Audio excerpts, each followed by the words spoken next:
Bye Chitale बंधू।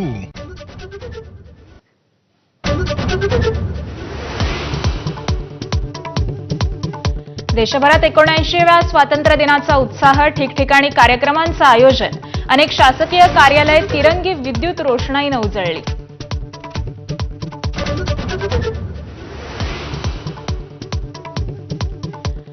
पंतप्रधान मोदी आज लाल किल्ल्यावर सलग 12व्यांदा तिरंगा फडकवणार, त्यानंतर देशाला संबोधित करणार। ऑपरेशन सिंदूर आणि अमेरिकेचा टॅरिफ बॉम्ब यावर मोदी काय बोलणार याकडे लक्ष।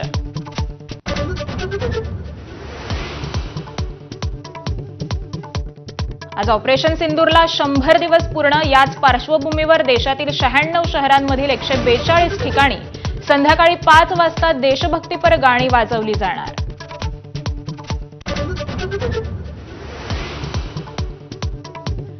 मुख्यमंत्री फडणवीस सकाळी 7:30 वाजता वर्षा निवासस्थानी ध्वजारोहण करतील, त्यानंतर मंत्रालयात आणि मुंबई उच्च न्यायालयाच्या परिसरात ध्वजारोहण करणार।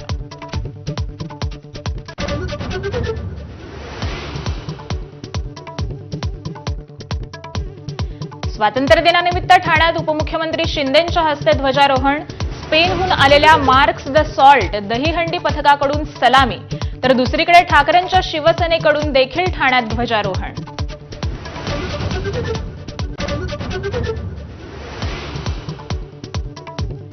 ऑपरेशन सिंदूरमधल्या हवाई दलाच्या 36 जवानांना शौर्य पुरस्कार, एकाला शौर्यचक्र, 9 जणांना वीरचक्र, तर 26 जणांचा वायुसेना मेडलनं सन्मान।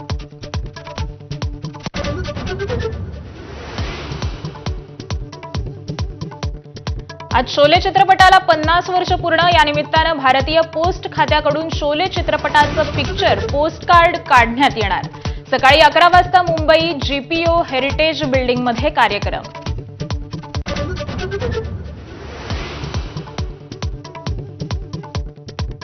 कोणी काय खावं हे सरकारनं ठरवू नये, मांस विक्री बंदीवरून राज ठाकरेंनी खडकावलं। मी केवळ मटण हंडीचं आमंत्रण स्वीकारतो, दहीहंडीचं आमंत्रण देणाऱ्यांना मिश्किल टोला।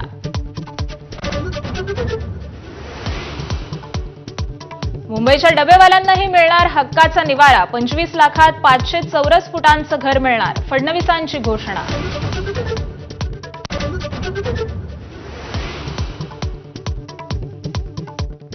यावर्षीपासून गणेशोत्सव राज्य महोत्सव म्हणून साजरा करणार राज्य सरकारचा निर्णय, गणपती संबंधी रील्स स्पर्धांचंही आयोजन करणार।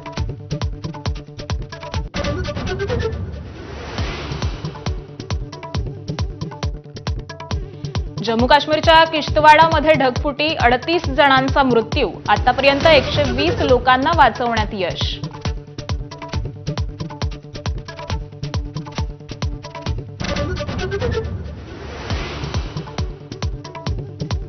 आज ट्रम्प आणि पुतिन यांच्यात भेट होणार। भेटीत अमेरिका रशिया चर्चा निष्फळ ठरल्यास भारतावर अजून कर लादण्यात येणार, अमेरिकेचे अर्थमंत्री स्कॉट बेझेंट यांचा इशारा।